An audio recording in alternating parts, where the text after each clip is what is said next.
그러면 이 고려의 지방행정제도를 이제 정비를 볼게요. 자, 거기 이제 그 지도가 보이죠? 지도. 여기에서 이제 여기 북쪽은 이제 동계, 뭐 북계 지역이고요. 여기 이제 오도가 있고 여기가 이제 약간 스캔이 잘 안 돼서 그러는데 여기 경기 지역이에요.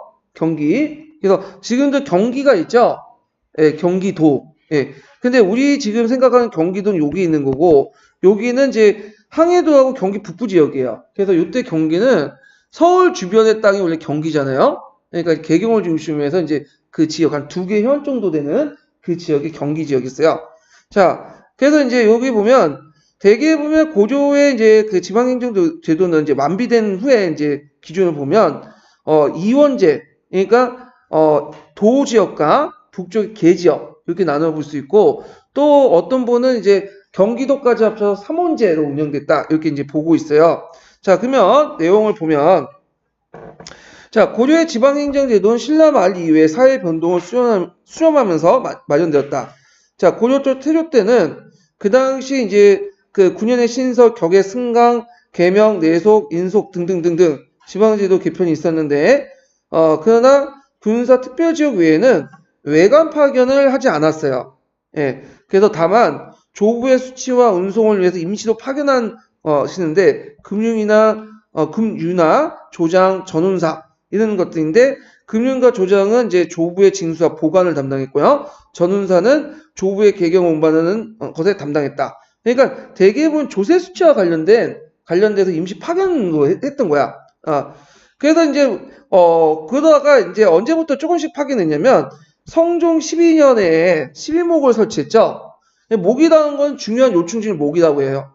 중요한 요충지에 목을 설치하고 나중에 이제 12목이 8목으로 바뀌게 되는데 자, 이때 이제 뭐냐면 지방감을 파견하죠. 요거와 관련된 사료가 이제 나중에 찾아보시면 시무 28조가 그 내용이 나와 있어요. 그래서 왕이 직접 이게 다 살펴볼 수 없으니까 외관을 파견해서 살펴봐라. 그 내용이 이제 있거든요. 자, 12목은 다 외울 필요 없겠죠. 요거는 예. 근데 이제 공통적으로 보면 되게 유서 깊은 고을이고 강력한 지방세력들이 자리 잡은 것이고요. 되게 인구가 많고 농지가 풍부한 그 곳이에요. 자, 그 다음에 같은 해에 이제 그 성종 때죠. 같은 해에 호장, 보호장 같은 이직들 마련해서 이 호장과 보호장은 이제 예전에 어떤 세력들이에요? 호족 세력들이죠. 그러니까 이제 약간 이제 큰 세력들은 이제 다가 중앙에 올라와서 귀족이 됐는데 그 밑에 쪼만쪼만한 세력들 있잖아요. 중소호족들. 이래서 이제 호장, 보호장은 이제 해서 이직이라는 건 뭐냐면 보통 그 중국이나 우리나라에서는 간과 리를 뭐냐면 분리시키죠. 간은 뭐예요? 간은 중앙에서 파견된 관리들 얘기예요. 중앙간직에 속한 사람이고 보통 이직이라 해서 이제 그 중앙간직 밑에 그 사무를 보는 사람도 있어. 그건 이직이라고 해요. 그래서 호장, 보호장도 지방에서 사무를 보는 사람이기 때문에 이직에 속하죠. 대개 이직들은 대개 이제 뭘로 하냐면 세습직이에요. 세습직. 예. 그래서 이제 세습직은 이제 이직을 마련했고, 그 다음에 지방 향례 직제를 이론적으로 편제됐으며, 그 다음에 주, 부, 군현의 각 행정단위에 공수전을 지급했다. 이 공수전은 뭐 때문에 지급했냐면 일단 공수전의 목적이 뭐예요? 지방간청에 경비를 마련하기 위해서 집어넣은 거야. 근데 이제 요때 이제 작가 이제 가독이기 때문에 지방 호족들이 가지고 있는 토지들을 공수전이라는 이름으로 뭐냐면 인정해줬다라고 이제 보는 그 견해가 많아요. 그 다음에 거단 1차 침입에 이제 전쟁을 치는데 성종 때 군사 기능을 강화시킬 필요가 있겠죠. 거단을 이제 뭐냐면 막기 위해서. 그래서 군사 기능을 강화하는 방향으로 지방제도를 개편했는데, 자, 예를 들어서 계주가 이제 개성구로 이제 개출돼서 개정되고, 10도가 설치되고, 그 다음에 12주목에 이제 12군을 개편하고, 지방 간의 절도사로 바뀌고, 도단련사, 단련사 등등등. 그래서 전반적으로 뭐냐면 군사 기능을 강화시키는 방향으로 바꿨고요. 그 다음에 이제 목종 때도 이제 마찬가지로 이제 군사 기능을 강화시킨 대로 바꿨어요. 그 내용들은 이제 구체적으로 보시면 되고요. 자, 현종 때 한 번 또, 현종 3년, 3년 9년에 이제 그 지방행정제도 일당이 됐는데, 이 현종 때 개혁은 이제, 뭐와 관련해? 거란이 이제 공격받고, 2차 침입 때, 그 현종이 저 나주까지 도망갔다고 했죠? 근데 한번 당하고 나서 이제 돌아다 보니까, 지방 호족 그 세력들이랑 지방 세력가, 소속 그 지방 세력가들이 자기를 되게 적대시하는 사람이 많아. 안 되겠다. 조져놔야 되겠다. 그러면서 정비되기 시작한 거야. 현종 때 한 번 더. 예. 그래서 이제 이런 지방제도가 이제 일단됐다. 그래서 이후에는 약간의 미세한 제도가 있었지만 그 예종 현종 거쳐서 요거 현종 때 마련한 그 틀 안에 미세하게 이제 변동이 일어난 거고요. 자, 그럼 5도 양계제도 볼게요. 자, 이런 과정을 거쳐서 지방행정제도 상위 이제 도제가 형성되죠. 도제. 도제는 성종 14년에 10도에서 제정된 걸 기록되고, 근데 이때 이제 10도는 당나라에서 이제 도가 있어. 10도가. 이 10도는 여러분도 알다시피 현종 때, 당현종 때 그 주변에 이제 10도를 나눈 거 기억나시죠? 예. 그래서 이제 이건 형식상 채택할 뿐이고 행정단의 의미는 별로 없어요. 자, 그리고 소멸됐고, 그리고 우리가 얘기하는 그 5도라는 거, 양강도, 경상도, 전라도, 서해도, 교주도는 윤곽이 드러난 것은 예종 때 무적이에요. 그래서 도의 장관을 이제 안찰사라고 하고 충녕할 때는 암령사라고 계칭하고 제찰사 이렇게 있는데 되게 이제 보면 안찰사라고 이제 알게요. 안찰사. 예. 뭐 안찰사는 돈의 주연을 도달하면서 수령의 형명을 따지는 일을 비롯해서 일생의 진골을 묻는 등 형벌과 감옥을 관장하고요. 조부, 수납, 군사 기능을 담당했어요. 그래서 그 5도 안찰사는 중앙과 주연을 연결한 중앙행정기구로서 상당한 역할을 수행했는데, 근데 이제 여러 한계가 있어. 왜냐면 안찰사는 전인간으로서 외직이 아니라 사명직이야. 이게 무슨 말이냐면 예전에 조선시대 관찰사처럼 전인간 거기에 들어가갖고 뭐 거주하면서 통치하는 사람이 아니에요. 이 사람들은 6개월 임기 안에 임시직으로서 뭐냐면 경관직에 속한 사면직이면 왕의 칙명을 받고 왕의 명령을 받고 행동하는 사람이야. 그러니까 이제 조선시대에 얘기하면 뭘까요? 경차관이죠. 경차관. 그래서 왕이 어떤 밀지나 지시를 받고 가서 지방의 일을 보는 사람을 경차관이라고 하잖아요. 중간 관직을 가지면서. 그래서 이 사람들은 경직을 가진 채 파견되었고 임기는 한 6개월 정도 돼요. 그러니까 특별하게 자기를 이제 보조해 줄 수 있는 사모기구들이 없어요. 그리고 되게 안찰사들은 임명된 사람들이 되게 5품, 6품밖에 안 돼. 그러다 보니까 일정 한계가 있죠. 왜냐하면 품계가 낮다 보니까 그 밑에 있는 이제 수령들보다 품계가 낮으면 말 들으면 안 돼요. 안 듣겠죠. 그 한계가 있어. 자, 근데 이런 문제점들이 이제 나중에 고려 말에서 조선 초기에 넘어가면서 이제 점차 해소가 되죠. 자, 일단 창왕 때 암령사, 안찰사가 이제 나중에 안령사로 이름 바뀌었다고 했죠. 이름이 이제 도가차 추적사가 되고요. 그리고 이제 이것이 나중에 조선시대 때 뭘로 된 거죠? 관찰사가 되죠. 그리고 관찰사는 몇 품이 되냐면 2품이 돼. 그래서 정이품이죠. 예. 그래갖고, 종이품이죠. 예. 종이품이 돼갖고 이제 나름대로 거의 장관급 정도, 차관급 정도 되는, 당상관직이 임명하죠. 자, 그 다음에 공양왕 때는 도의 전인간, 이제 아예 거주하면서 임기 1년이 돼요. 이게 이제 거의 조선시대까지 계속 간다고 보시면 돼요. 그 다음에 예하의 이제 사모기구로서 경력사를 뒀다. 자, 경력사의 명칭은 이제 어디에서 들어왔죠? 도평의사사. 그때 도평의사사가 행정기구로서 경력사를 뒀죠. 그러니까 이 경력사라는 것은 도평의사사에 부과된 간청 이름이 아니라 그냥 행정 업무를 보는 사무기관을 그때 경력사라고 이제 통칭한 것 같아. 그냥 그 당시는. 자, 그 다음에 이제 오도와 달리 또 북쪽 지역에 뭐가 있죠? 양계가 있죠. 여기 보시면 북계도 있고 여기 동계도 있잖아요. 북계는 왜 설치했을까요? 북계는 주로 이제 여진족, 거란족, 얘네들 북방민족들 이제 담당하게 한 거고, 동계는 이제 요쪽도 있겠지만 여진족도 있겠지만 여기가 동해안 일대까지 쭉 있잖아요. 누구의 침입을 받는 거죠? 외구의 침입을 방비하기 위해서 그렇게 이제 동해안 일대에 그런 걸 설치했나 봐요. 자, 그 오도와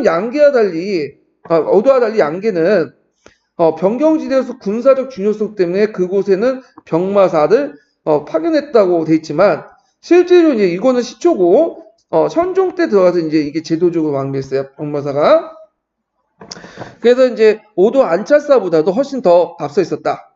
그 다음에 안찰사 병마사는 병력전 동일한 위치에 있지만 상대적으로 이제 병마사의 지위가 더 높았고요. 양계 병마사는 파 병마사를 중심으로 병마사, 지병마사 조직을 가졌고, 이게 뭐냐면 판 병마사니까 판자가 붙으면 이건 겸직제예요. 그러니까 병마사를 누가 겸직을 주로 했냐면 제신들이 겸직을 했어. 근데 제신들은 이제 형식상 겸직을 한 거고, 그 다음에 이제 실질적으로 이제 최고 높은 사람은 병마사거든요. 근데 이 병마사들이 대개 보면 현지 안 가. 왜냐하면 이제 귀찮으니까 거기 그 병마사들 누가 가려고 해. 그러니까 이제 주로 자기가 가는 경우도 있지만 대개 보면 대행을 파견해. 그러니까 요때 지자가 붙으면 뭐냐면 대행이 되는 거야. 병마사의 명을 받고 파견된 지병마사가 되는 거야. 이해되시겠죠?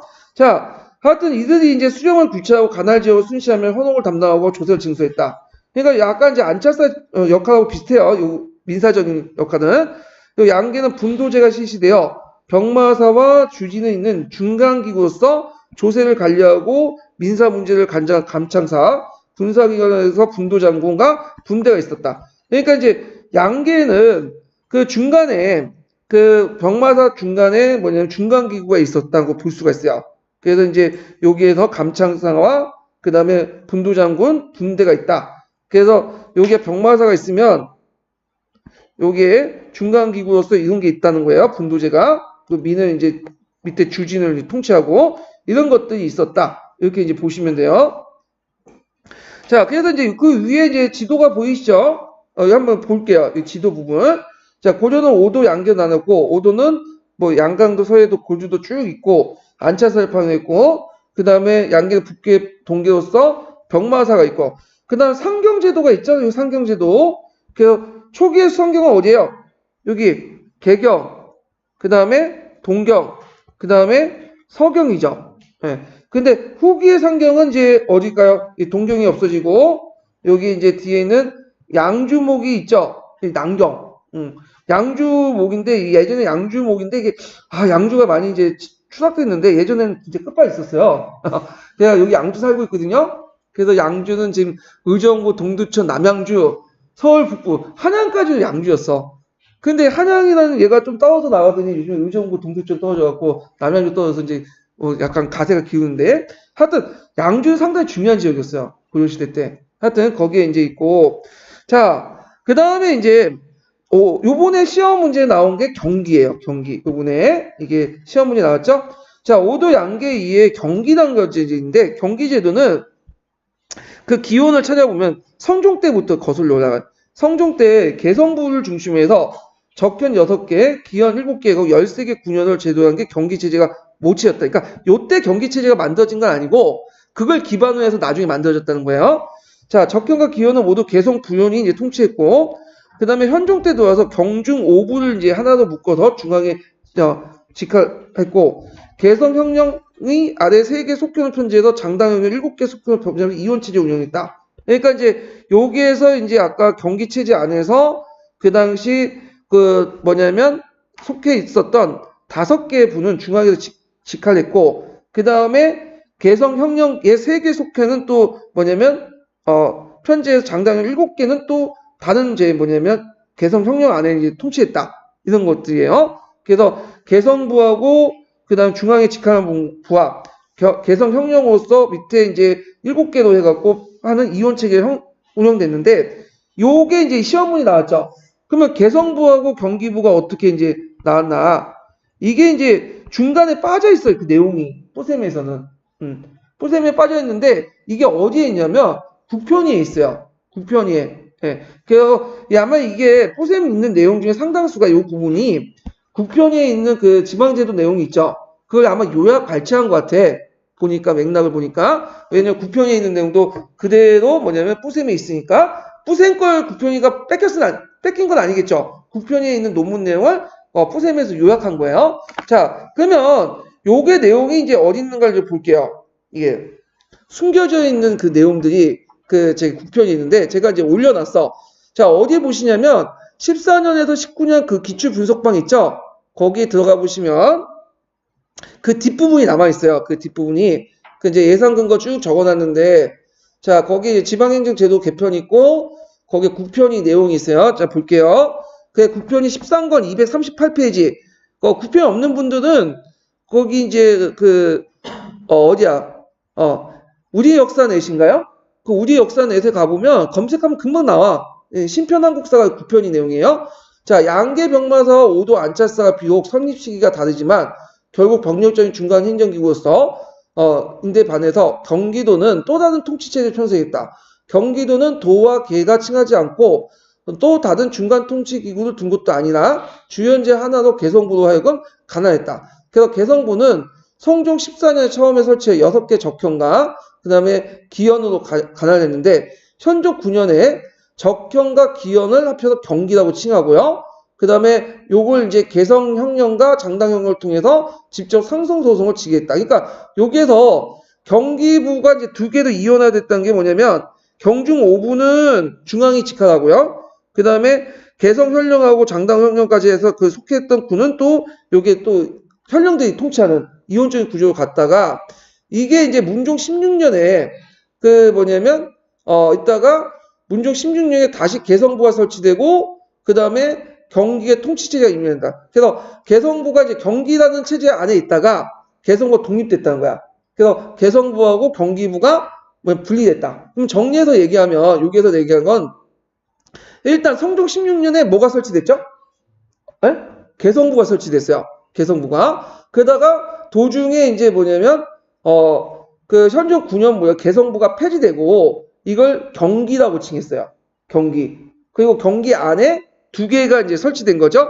하나는 중앙의 직할한 부와 오중부와 경중 오중부와 그 다음에 그 뒤에 이제 개성현령과 장당현령에 속하는 2개 10개 속현인가요? 10개 속현을 해갖고 2개로 나눠갖고 경기부에서 있다가 나중에 문종 16년에 개성부가 다시 그 경중 5부를 통합하면서 하고 나머지 부가 이제 남아있는 나머지가 뭐야? 경기부가 되는 거야. 그러면서 개성과 경기부가 제도적으로 일단락된 거죠. 이해되시겠죠?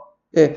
그래서 이게 이제 완비된 것은 문종 16년이에요. 그래서 개성하고 경기부가 완전히 분리되고 이런 것도 이제 같이 기억을 해두시면 돼요. 그래서 요번에 시험 문제 나온 게 이제 뭐냐면 나전쟁 이후에 그러니까 그 나전쟁 3차 친일 이후에 고려 정부가 개경 지역의 시행의 행정제도 편제 내용을 쓰시고 있거든요. 그러니까 거기에 이제 그 나전쟁 후니까 어디까지 포함돼요? 문종 때도 포함되죠. 그러니까 개성부하고 경기부가 분리됐다. 이렇게 보시면 돼요. 상당히 어렵죠. 예, 이런 쪼잔한 문제를 왜 냈는지 잘 모르겠는데 아마 이거 쓰신 분들은 대단한 것 같아. 적어도 국편이를 완벽하게 마스터해야지만 쓸 수 있는 거야. 이 푸센바거즈는 뭐 이해를 못해. 왜냐면 그 연결돼 있는 거는 이제 거기 국편이 있는데 완벽하게 들어가 있으니까 그걸 이제 보셔야 된다는 걸 좀 기억을 해두시면 돼요. 그래서 이제 개성부가 만들어지고 있다가 성종 때 다시 현종 때 경기부가 개성부를 포함해서 개성부가 없어졌다가 다시 경기부가 분화돼서 그 문종 때 개성과 경기가 이원화됐다. 이렇게 이해를 해주시고 넘어가시면 될 것 같아요. 자, 그 다음에 이제 여기에서 이제 쭉 있고 다시 이제 뿌셈에 들어가서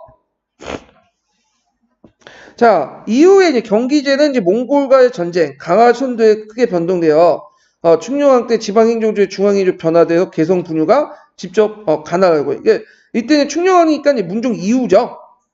그러다가 또 경기를 좌우 2도, 5도, 19에서 경기가 확대되죠. 그래서 요때 경기는 지금 이제 얘기하고 있는 경기하고 좀 지역적 범위가 달라요. 여기는 요때 경기는 가전법 안에서 형성됐던 경기인데 요때 경기는 어떤 의미가 있을까요? 이거는 아이고 잠깐만요. 이게 왜 안 되지? 네. 커서가 안 움직이네. 네. 요때 이제 경기는 어떤 의미가 있냐면 아이고 이거 왜 안 돼 이거? 네. 잠깐만요. 일시적으로 펜이 움직이지 않아가지고 버그가 일어나갖고 일단 말려 설명할게요. 예. 이때 이제 경기는 이제 뭐와 관련된 내용이냐면 그때 이제 경기는 점점 이제 가전법이 시행되면서 그 사전 있죠, 사전. 사전을 징수할 수 있는 범위가 이제 경기도예요. 그래서 경기의 범위가 우리가 이제 생각하는 그 뭐냐면 개성 주변의 땅뿐만 아니라 범위가 넓어졌죠. 오늘날 경기도의 의미가 된 거예요. 오늘날 경기도 의미. 예. 그래갖고 이제 이런 것도 기억을 해두시면 될 것 같아요. 그래서 이제 되게 복잡하게 되어 있지만 요 정도 이제 이해하고 넘어가시고요. 제 생각에는 나중에 시험 문제 안 나올 것 같아. 경기가 개성부가 어떻게 분화되고 이런 거. 아마 요 문제는 진짜 제가 생각에 쪼잔한 거야. 완전 쪼잔한 극치? 공무원 시험보다 더 쪼잔한 것 같아요. 예. 자기들도 책 돌고 문제 내다만 못 내는 것을 그냥 못 푸는 것들을 내고 있는데, 그것 때문에 점수가 많이 떨어졌어요, 이번에요. 그래서 이제 점수가 하도 떨어지니까 점수가 다른 과하고 이제 비교가 되잖아. 너무 점수가 낮으니까 전공 점수가. 그래가지고 이제 어디에서 점수를 높이느냐면 그 역교돈 있죠. 역교돈 서술형에서 확 점수를 높인 거예요. 그래서 요번에 이제 점수 가채점보다 확 뛴 거는 역교돈에서 점수가 확 올라가서 그런 거거든요. 예. 그래서 다음에는 그 문제가 안 나올 것 같은 느낌이 들어요. 왜냐면 제가 이제 직감상 항상 문제가 어려운 해에 피크를 잃은 다음에 그 다음에 문제가 수준이 확 떨어지더라고. 예. 그래서 이제 지적받으면 떨어뜨리고 다시 조금씩 올라가. 그러다가 또 피크 올리면 또 떨어지고 그러거든요. 자, 하여튼 또 넘어가서 이제 보면 자, 5도 양계는 중앙행정기구로서 기능을 맡고 있어. 중앙과 지방간 일반적인 행정사무는 중앙에서 지방의 영군, 주군과 영영으로 집적되었다. 자, 영군은 주군으로서 이제 뭐 하는 기구죠? 이거는 그 관리가 파견된, 지방간이 파견된 거고, 그 영연도 지방간이 파견된 거죠. 주군 주연도. 거기에 속한 군은 속군 속현이라고 해요. 예. 그래서 이제 있고, 속군은 지방간이 파견되지 않고 누가 통치할까요? 향리들이 통치하는 지역이에요. 예, 그래가지고 있다. 그래서 지방간이 파견되지 않는 다수의 속현은 지방간이 파견된 주요를 통해 간접적으로 중앙과 연결됐다. 그래서 고려시대 때 중기 때까지만 해도 주군과 속현의 수가 오히려 속현이 더 많았어요. 예, 그렇게 연결시켜서 보시면 되고요. 군현수는 330개였던 조선에 비해서 고려 500개가 더 많았고요. 그리고 이제 조선은 모든 군현에 지방간이 파견됐으나 고려는 140개 군현만 지방간이 파견됐죠. 지방간이 파견되지 못한 속현은 주연에 예속되어서 있었고, 그리고 한 개의 주연에 평균 3개의 속현이 예속되어 하나의 지방행정단위를 이뤘다. 그때 이제 어디가 주연이고 어디가 속현인가는 이 지방에 얼마나 인구가 많고 크기에 따라서 결정되는 건 아니에요. 이거는 후삼국 시대 때 주요 호족들이 살았던 지역이 뭐가 되는 거야? 주군 주현이 되고 그냥 그 밑에 있었던 살았던 지역들 호장들이 호족들이 살았던 지역이 속현 속군이 되는 거야. 그래서 심지어는 원래 군이 크고 현이 작잖아요. 근데 주현이 작은 그 주현이 큰 군 속군을 통치하는 경우도 있어요. 그러니까 크기하고 면적하고 인구는 상관없어. 이거는 그러니까 이제 고려시대 때 지방행정기구는 일단 신분적인 어떤 성격이 있어요. 신분적인 누친적인 성격이 있어요. 그리고 자기가 이제 주연을 살고 있으면 그 밑에 속현민들 좀 아래로 보고 일종의 지금 대기업이면 하청기업 아래로 보는 것처럼 이렇게 해서 이런 누친적인 신분적인 성격을 갖고 있어요. 근데 조선시대 들어가면서 이게 바뀌었죠. 뭘로 바뀌었어요? 행정적 성격으로. 그래서 조선시대는 철저하게 뭘로 나누냐면 인구와 그 다음에 또 크기로 이렇게 군현을 등급을 나눠요. 그래서 이것은 이제 고려시대와 다른 모습을 보이고 있는 거죠. 그렇다고 완전히 신분적인 성격이 바뀌는 건 아니지만 상대적 의미에서 이제 그렇다고 보시면 돼요. 자, 그래서 그 구체 예가 이제 상주목 예가 들어와 있고 공주도 이제 관련된 내용이 있고요. 이게 왜 이게 또 이상하게 되네? 예. 얘가 또 가려고 하네. 예. 자, 그래도 이제 속현과 부국 등 예속되어 복합적인 개설적 형태로 띈 지방행정단위가 있었다. 등등 이런 것도 있고요. 자, 그 다음에 뒤에 넘어가서 자, 중앙에서 파견된 간원으로 수용회에 숙관들이 있었는데 넓은 영역과 강고한 지방세력은 수용 혼자 힘으로 다스릴 수 없어 속관을 파견한 것이다. 속관에는 이제 옆에 보조해 주는 사람이죠. 그래서 판관, 사록, 창군사 등등 있는데 외울 필요는 없을 것 같아요. 이것까지. 그리고 속관은 경단위에서 모두 파견됐으나 그 경은 뭐예요? 상경을 얘기하는 거죠. 뭐 동경, 그다음 서경, 이런 것들, 남경 이런 것들 얘기하고 그다음 좀 작은 단위는 이제 목이나 도호부 단위에서는 장석이 파견되지 않았고 그다음 군 단위에서는 그 판관하고 벽조만 파견하고 현은 속관을 파견하지 않았다. 이렇게 이제 보시면 되고요. 자, 속군 속현은 주군과 주연의 지시를 받고 하위에 위치했었고 그만큼 중앙 관리를 파견하기가 힘들었죠. 이거 속군 소흥민들은 처지도 되게 연약해서 대개 보면 여기들이 이제 차별을 많이 받았어요. 주군하고 주현 밑에서 들어가면서 그러다 보니까 이제 고려 중기에 되면 모두 많겠어요. 민이 떨어져 나가죠. 그래서 고려는 본관제가 있었거든요. 본관제. 그러니까 이제 본관제는 자기 이제 거기에 한번 딱 등록돼 있으면 죽을 때까지 다른 특별한 거 아니면 나가지 못해. 근데 이런 고려 중기 때 본관제 붕괴돼요. 그래서 본관을 벗어난 사람들 뭐라고 하냐면 유민이라고 하거든요.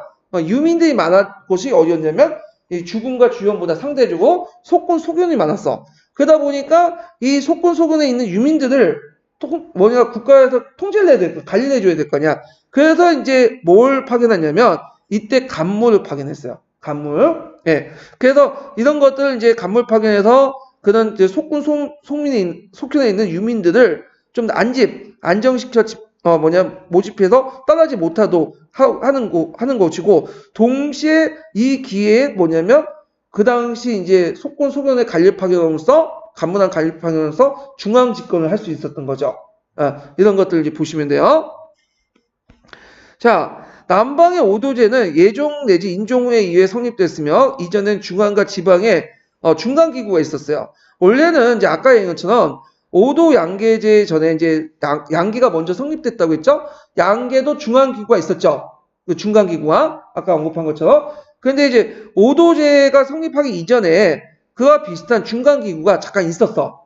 그리고 이제 나중에 이제 오도제가 이제 그 위에 또 성립된 건데, 자, 이 기구들 뭐라고 개수관이라고 해요. 개수관. 근데 이 개수관은 어떤 특정한 직종 관리가 아니에요. 지방관이 아니고 겸직제예요. 이것도. 어떤 사람들이 겸직을 했냐면, 자, 일단은 산품에서 사품까지 장착하는 도부, 목 이런 수령 내지 개수관을 겸직했고요. 개수관의 역할이 이제 밑에 나오죠. 개수관은 항상 업무를 맡은 건 아니에요. 예, 특별한 경우만 개수관의 지책을 받고 업무를 했어. 그래서 일단 경사소송 일이 있을 때 지방을 대표해서 국왕에 표를 올리거나, 그 다음에 항공을 선발하거나, 항공 선발은 뭐냐면, 고려시대 고려시대 때 가거제도를 실시할 때요, 초기 때 지방에서는 지방관들이 추천을 해줬어요. 추천해갖고 이제 중앙에 와서 이제 본시험을 봤거든요. 이걸 항공이라고 해. 추천제, 인재 선발에서 뽑히는 거. 그러니까 오늘 시험하는 지방 할당제, 지방 고려해갖고 이제 선발해주는 제도. 근데 이게 나중에 문제가 생긴 게 뭐냐면, 항공을 올라온 사람들이 좀 약간 질이 좀 떨어져요. 예, 그래가지고 이제, 농어촌 할당제에 보면 좀 질이 떨어지는 학생들이 많이 올라오잖아? 그러니까 이제 안 되겠다 해가지고 지방의 중간 시험을 본 거야. 이건 과거 시험이. 나중에 얘기하고요. 그 다음에 외방의 제수를 신문하고 조사하는 일. 이런 것이 특정 부분에 담당을 했고요. 그리고 이제 예종, 인종 이후에 오도 안찰사가 성립될 때 역할이 약화됐어요. 그래서 이제 이 개수관이 이제, 지휘를 맡은 그 지역은 되게 대읍이야. 큰 지역이죠. 그래서 지방 통치, 교통, 경제활동, 교육활동의 문화의 중심이죠. 이게 좀 약간 버그가 일어나갖고 지금 왔다 갔다 하네요. 예. 일단 끌 수는 없어갖고 일단 할게요. 자, 이처럼 고려 지방행정제도는 건국 후에 상당한 시간이 지난 뒤에 기본교육이 짜였고 중앙행정기구에 있었지만 제한된 범위에서만 적용됐었다. 그리고 대부분 일반 행정사무는 지방간이 파견돼 주요원과 직접 연결돼 처리되었다. 그래서 주요원과 중앙이 직접 하고 몇 개 업무만 중간기구, 개수관 이런 것이 이제 처리했죠. 자, 그다음 지방간이 파견되지 않은 다수의 속군과 속편이 있었으며 이들은 이제 주연의 지배와 지시를 받는 처지에 있어서 사회경제로 일정한 차별받았다. 그러나 다양한 등급으로 구획된 지방행정제도는 점차 고려 후기 때는 균등하게 바뀌게 되죠. 그래서 이제 아까 말했던 속군과 속편도 점점 없어져서 주군 주연화되고 그 다음에 중간기구도 이제 기능이 점점 악화돼서 이제 점점 없어지거나 군사기구도 개편이 되면서 이제 편입돼 들어가고 그 다음에 이제 하면서 점점 나중에 조선시대에 들어오면서 뭘로 통합이 돼요? 도제도 통합이 되죠. 네, 그래가지고 이렇게 이제 있고 자 그래서 그건 도제가 강화된 것이고 지방간에 파견되지 않는 군현이 축소시킨 것이다. 고려말 조선 토지는 인구가 적은 영산 속현이나 부국 지역의 주현을 폐합시키고 군현수를 줄여나면서 군현 병합책을 실시했어요. 그래갖고 조선시대 때 군현은 고려시대 그 주군보다도 뭐냐면 군연수보다 더 적어요. 예, 통합되기 때문에. 그 다음에 거기에 이제 조선시대 때, 고려시대 때 이제 또 문제점이 또 뭐가 있냐면 월경지라는 게 있었어요. 이게 이제 여기는 안 나와 있지만 월경지가 뭐냐면 예를 들어서 포천시가 있잖아요. 포천군이 있어요. 근데 포천군 안에 옆에 있었던 옆에 있었던 이제 양주시가 있거든요. 양주군의 영역이 있어. 거꾸로 양주군 영안에 포천군이 가난한 지역이 있어요.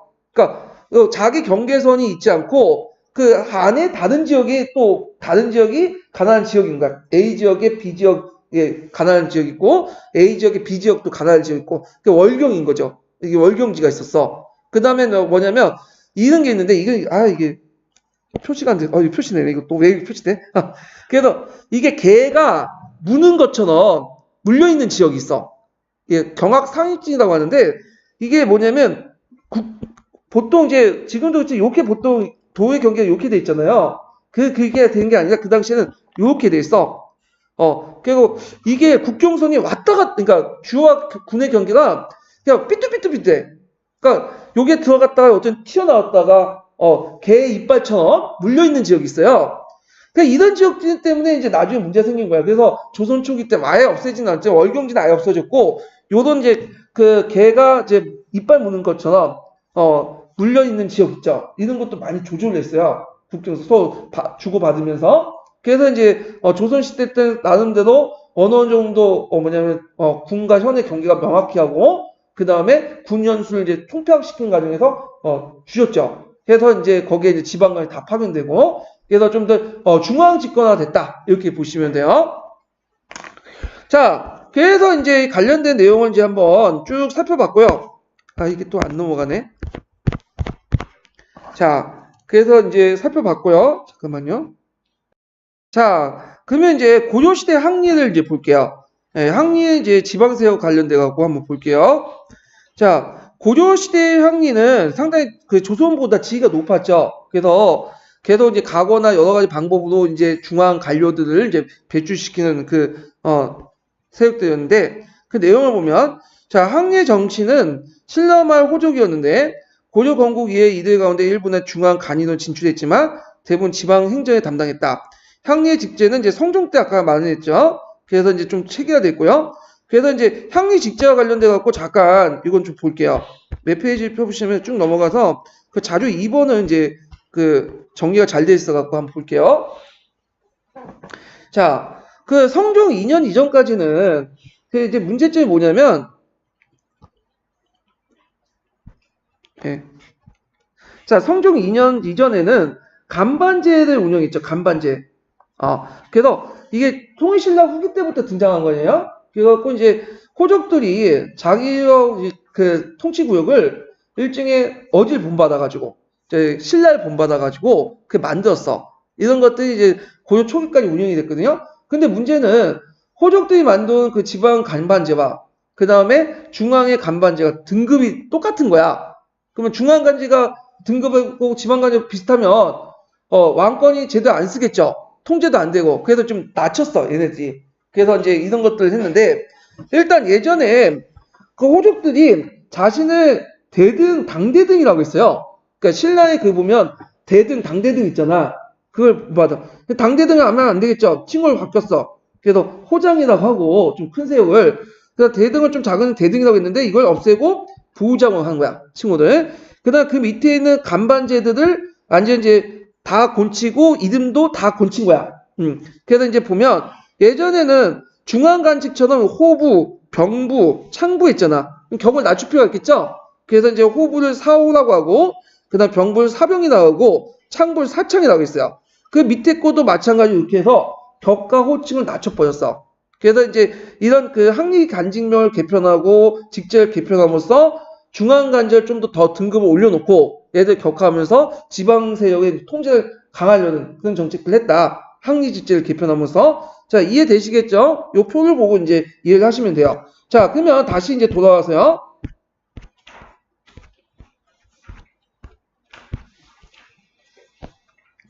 자 하여튼 이렇게 있고 현종 9년에는 정의 다가에 따라서 이제 향리의 숫자도 이제 정했는데 1000명 이상의 큰 군에는 84명이 되고요.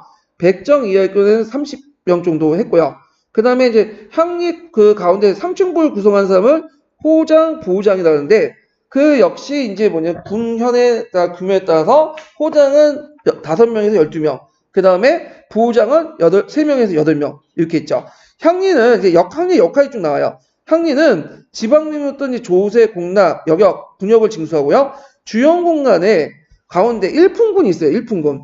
2품군도 있고 3품군도 있는데 1품군 장교직을 맡아요. 그 1품군 뭐 하는 거냐면 뒤에 이제 얘기하겠지만 오늘날만 공병부대예요. 공병부대, 노역부대. 그러니까 전투부대가 아니에요, 이 사람들. 근데 정근대 시대 때 공병부대들은 수도 비리비리한 애들만 이제 뽑아가지고 한 거겠죠? 예, 전투 못하고. 야, 그 다음 향리가 맡은 직역은 세습됐다. 이건 조선도 마찬가지죠? 자, 향리는 간이 아니에요, 이 사람들은. 간이 아니고, 이 사람 뭐죠? 니예요, 니. 자, 니지만 국가 권력의 말단을 장악하여 일반 백성과 직접 접촉하는 위치에 있기 때문에 매우 역할이 컸다. 그래서 이제 지방간에 파견되지 않은 속촌에는 향리가 수용이 됐다. 그러면 여기에서 의문점이 있겠죠. 향소부국은 뭐냐? 누가 통치했냐? 자, 향소부국은 향리가 있었을까요? 없었을까요? 일단 있었죠. 그래서 향리가 통치했어. 근데 향리 사회 안에서도 격이 좀 낮았겠죠. 향소부국에 있는 향리들은. 자, 그래서 고려는 향리의 지원으로 유지할 수 있었으며 이대 이탈은 집권적 사회에 유지하는데 최대 위험이 됐다. 그들은 지방사회 토우로서 이제 상당한 사회적 경제 기반을 가지고 지방민의 동원을 할 수 있는 능력도 있고, 그러다 보니까 이제 이대 세력을 막기 위해서 지방간이 수행한 주요 업무, 공행 육제라는 게 있어, 고려시대 때. 그 중에 향리직에 대한 감찰 조목을 뒀어요. 그리고 여기 이제 보면 지방간이 지방의 호장을 직접 청구하여 임명장을 받아볼 수 있는 조치를 했고, 그 다음에 또 향리 승진 규정의 9단계를 마련했어요. 그래서 이런 것들 제도 자치다. 그래서 만약에 뭐 이런 문제는 안 나오겠지만 혹시 어렵게 나오면 그 당시 고려시대 때 향리를 견제하는 정책을 써라. 그러면 요거 쓰면 되겠죠. 공행 6조의 가운데 향리직에 감찰 조목을 두고 딱 떨어지잖아. 지방간이 지방의 호장을 직접 청구하는 제도를 두고 그 다음에 향리 승진 규정의 문종대인데 9단계를 마련했다. 요거 쓰시면 되겠죠.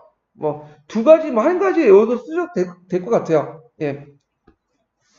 그러면 이제 향리 견제책을 이제 고조시대는 이거 외에도 여기는 안 나왔는데 여긴 지방간이 수행할 때 그 내용들이고 이제 그 내용도 있는데 그거 외에도 또 두 가지가 있어요. 여기는 이제 안 나와 있는데 사신간 제도 있죠. 그 다음에 또 뭐죠? 기인 제도. 이것도 향리를 견제하는 역할이죠. 그래서 이건 따로 나올 수 있을 것 같아요. 사신간하고 기인제도는. 참고로 이 기인제도는 그 신라시대 때 뭐와 비슷하죠? 상수위제도와 비슷하죠? 근데 상수위제도하고 차이점이 뭐냐면 상수위제도는 지방에 있었던 촌주들이 직접 오는 거고 몇 달. 근데 기인제도는 자식들이 오는 거야. 그래서 이게 이제 조선시대까지 기인역이라고 계속 있거든요. 그래서 향리들이 몇 년에 한 번씩 이제 서울에 와서 여러 가지 이제 일을 해주죠. 잡일을. 자, 그래서 하여튼 이게 보면, 자, 사신간은 중앙 간인으로 하여금 실신 지역에 대한 일정한 권한을 행사도 설정된 거야. 그래서 이제 그 기원을 보면, 신라의 마지막 왕 김부가 항복해 오니까, 그래서 신라의 옛서원인 경주의 사신을 임명하여 보호장 이하의 간직에 관한 사무를 간장하는 비롯된다. 그래서 이제 각 지방의 출신지의 사신간을 파견했는데, 이 사신간은 뭐냐면 중앙 세력을 지방 세력을 두 개로 나눠요. 하나로 중앙으로 포속된 세력과 그 다음에 지방의 어떤 세력으로 나누죠. 지방 세력으로 이 호족들을. 그래서 중앙에 포속된 세력들에게 뭘 임명하냐면 사신간 임명해. 사신간은. 그리고 지방 세력도 있고. 그러면 사신간들은 주로 누굴 임명할까요? 네? 이게 뭐냐면, 주로 부호장들을 임명해요. 호장을 임명하는 게 아니에요. 넘버 1을 임명하는 게 아니라, 넘버 2, 넘버 3를 임명해. 왜냐면, 넘버 1을 임명할 경우는 어떻게 되냐. 힘이 커지잖아. 견제하기엔 넘버 2와 넘버 3를 임명하고, 이들 이제 뭐냐면 중앙으로 이렇게 불려와서 또 등용을 해. 그래서 호족끼리 이게 뭐냐면 그 서로 간의 갈등을 지위를 나눠가지고 서로 견제하는 역할을 하는 거죠. 예. 그래서 이제 대개는 이제 중앙에 올라가는 이제 사신관들 계속 이걸 검증을 하고 계속 세습하고 이들 중앙 귀족 세워가 돼요. 그래서 나중에 이제 이들과 지방에 남아있던 이제 호족세력 간의 어떤 다툼이 그 고려시대 때는 많았어요. 예, 그런 것들이. 그래서 이제 여기에서 김부를 임명했다는 건 이제 최고 관직을 임명하고 예외적인 거고, 대개 보면 넘버 2와 넘버 3를 임명한다. 이렇게 좀 보시면 돼요. 자, 그래서 이제 태조가 사신관제를 시행한 것은 재경세력을 이용해요. 호족세력을 무마시킨 통제. 요때 재경세력은 뭐죠? 호족이지만 이 중앙 관료에 이제 포섭이 돼갖고 중앙세력 포섭돼서 사신가로서 뭐냐면 어디에 있는 세력들, 중앙에 있는 개성에 있는 세력들과 그 다음에 호족 세력들은 지방으로 계속 남아있는 세력 이렇게 있는 거죠. 그래서 이 재경 세력들은 되게 본관은 어디에 있어요? 아직 지방에 있어. 다만 그 중앙 관직이 있기 때문에 어디에 올라가는 건 개경에 있는 거죠. 근데 후에 이제 이들이 개경 세력 계속 하다 보면 나중에 개경이 되잖아. 그러니까 지방 세력과 완전 멀어지게 되는 거죠. 그러니까 이들이 또 지방에 와서 뭐라고 하면 또 거기에 있는 그 토호든 가만히 있겠어요? 너 뭔데 어디에서 불려올 꼭다긴다 하면서 계속 싸우겠죠. 예, 그래서 이제 다툼이 있었던 거예요. 자, 하여튼 그래서 그 국초에는 지방의 통치력이 지방까지 미칠 수 없었던 상황에서 개경에 거주하는 호족들에게 출신 지역을 간장하여 간접적 지방을 먼저 통제하는 역할을 했다. 이렇게 이제 보시면 되겠죠. 자, 지방간제가 정비되면 사신간 제도도 이제 정비해서 성종했던 사신간 전원이 이제 요것도 주연에 크게 있다 이제 정해지게 되고요. 자, 제정 당시에 사신간은 본관의 주연에만 임명됐지만 제도가 전국적으로 시행되면서 본관으로만 한정되는 게 어려움이 처지자 사신간 임명 범위가 부계, 모계, 처계까지 일정한 인연이 있는 지역까지 임명했다. 그러니까 원래는 예전에 본관제라는 게 있었죠. 그래서 자기가 이제 그 아버지 혈통에서 거기 집안에 있었던 지역에서 했던 계속 사신간 있는데 너무 이제 뭐냐면 범위가 확대되니까 많아지니까 자기가 본관이 아니어도 그 모계와 처계가 일정한 인연 쓰면 사신간 지역 갈 수 있어. 자기 어머니 쪽에 뭐 나는 본관이 저쪽 그 강원도 어디 뭐 인제인데 어머니가 춘천 사람이다. 그러면 춘천에 임명받을 수 있는 거예요. 이런 식으로 이제 임명받았고. 자, 사신간은 지방세력을 통제를 주 목적으로 권력의 집중을 막고 견제를 하는데 직기도 운영되었다. 작은 지방이라도 사신간 2명을 뒀어. 최저. 왜 2명을 둘까요? 상호 견제를 하기 위해서. 또 이게 견제책이 쭉 나오죠. 첫 번째가 이게고 두 번째가 사신간은 부호장 이하의 간직에 관여하고 호장을 제외시켰고 지방사의 사신과 호장을 독점하지 못했다. 그러니까 아까 얘기한 것처럼 넘버 2를 임명하죠. 넘버 1을 임명하는 게 아니라 호장을 임명하는 게 아니라 그 아까쯤에 그 김부의 얘는 예외적인 거예요. 이거는 예외적이고 보통 그렇다는 거야. 그 다음에 세 번째로는 아버지나 친형제 호장이 있는 사람들은 사신간 임명 못하죠. 왜냐면 힘이 커지잖아. 그 다음에 네 번째는 향리 자손이 항역을 면제받더라도 처의 친당이 아직 항역을 지고 있는 자는 사신간이 될 수 없으며 그래갖고 이제 있고 다섯 번째는 사신간과 향리의 결합을 막고 통제의 시효를 거두기 위해서다. 이게 여기까지 이제 것은 이렇게 있는데 자 이런 조치들은 사신간과 향리가 결합을 막기 위해 왜냐하면 사신간도 맡고 그 밑에 호장도 맡으면 어떻게 돼 있어요? 힘이 더 커지는 거잖아. 예, 그런 것들 이제 연결시켜서 보시면 될 것 같아요. 자, 그래서 이제 있고 자, 그 다음에 이거 좀 설명해. 처의 친당이 항역을 지고 있는 자는 사신간이 뭐냐면 내가 지금 뭐냐면 항역을 맡지 않고 사신간 임명할 자격이 있어. 근데 친당 그 처가 쪽이 사신간을 누가 맡고 있어요. 그러면 그 사람이 임명하면 이 사람은 처가를 통해서 뭐냐면 또 사신간도 되고 요쪽도 또 사신간 되잖아요. 그러니까 두 개의 사신간 지역을 가나할 수 있죠. 그럼 힘이 어떻게 해요? 막강해지잖아. 그래서 이렇게 한 네 가지 정도의 견제 장치를 통해서 사신간이 힘이 커지는 걸 막으려고 했다는 거야. 예, 이거 좀 외워두시고요. 자, 그런데 이제 고조기에 들어가면 사신간 위치에도 이제 큰 변화가 있는데, 일단은 이제 사신간 기능을 보면 지방민을 관리하고 유품의 가장을 심사하며, 유품이란 뭐냐면, 그 당시 품간을 받은 사람들 이제 그 얘기를 하는 거예요. 그래서 그 집안 조사, 이런 것들 하고, 부역을 공평히 하고 풍속을 바로잡는 직무를 맡았던 걸 확인된다. 그래서 사신간의 권한이 강대함을 엿볼 수 있는데 이는 불법적으로 이때 공정의 권리 차지하는가 하면 서울 올라온 항의에 대해서 사사롭게 처벌하는 폐단이 일어났다. 예. 그래서 이제 사신간 기능이 이렇게 너무 강해지고 폐단이 많으니까 왜냐하면 고려 후기 때는 검문세족들이 날치잖아요. 그러니까 앞에 언급되어 있었던 이제 제도적 장치들이 어떻게 돼요? 점점 무너지고 현해화되기 시작한 거야. 그러니까 이제 이게 안 되겠다 해가지고 일단 이제 사신간 제도에 대한 게 존재 필요성이 있는가 검토 작업이 들어갔죠. 그래서 사신간 제도가 일시 폐지됐고 나중에 다시 부활됐다 또 폐지돼요. 충성할 때. 그래서 이때는 이제 이미 지방세의 견제한 사신간이 필요하지 않고 오히려 놔두니까 이 검문제 세족들이 사신간을 겸직하면서 온갖 폐단을 일으킨 거 없은 것 같아. 예. 근데 이제 사신간 제도는 없어도 이 사신간 제도와 관련돼서 조선시대 때 이제 관련된 제도가 연결된 게 있죠. 뭐가 있죠? 두 개가 있는데 하나가 경제소하고 유황소 있죠. 이 경제소, 유황소도 이제 갖고 연결되죠. 이게 그래서 사신간 제도가 이제 관련돼서 이게 예전에 경제소, 유황소 관련 나왔고 그래서 사신간 제도의 분화 과정이 약간 잠깐 그 인구 기출에 나왔어요. 객관식 기출에. 그러니까 이제 사신간 제도 좀 봐주세요. 요것도 예. 좀 어렵게 나오면 이렇게 나올 수가 있어 또. 예. 그 다음에 뒤에 넘어가서 기인제도 보죠. 기인제도는 모태가 이제 뭐냐면 상수의 제도에 나온 거죠. 그래서 지방 향리의 자제를 뽑아서 중앙에 올리게 함으로써 그들 간접적으로 규제하는 제도다. 그래서 후삼국 시대는 고조나 후백제가 충성의 표시로 각 지역의 호족의 자는 인지를 잡는 게 많았는데 초창기 때는 상호 호의적 바탕을 한 거야. 왜냐면 이들이 와서 인지로 잡혀있어도 맨날 얘들에게 굶고 막 책짓지 가하고 그런 건 아니죠. 잡혀있을 때 그때 우대를 해줘. 교육도 시켜주고 관리도 시켜주고 그러면서 통제도 하고 그러면서 호혜적인 거야. 그러다 보니까 초창기 때는 좀 하려고 했어.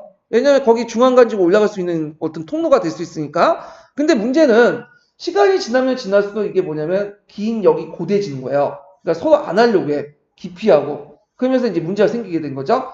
자, 그 다음에 두 번째 달라고 보면 지방간제가 전비되고 이제 중앙행정이 지방 확대되면서 항리의 자제는 인질적 성격이 강하게 되어 뭐냐면 지방 항리 세력의 바도를 막는 의미 억제하는 의미가 있고요. 중앙에 성상된 기인, 그러니까 중앙에 올라온 기인들은 특별한 신역을 짊어진 것 같진 않으나, 그러니까 특별한 어떤 역할이나 의무를 짊어진 것 같지 않으나 문종때에서 신역을 지는 것은 확실하다.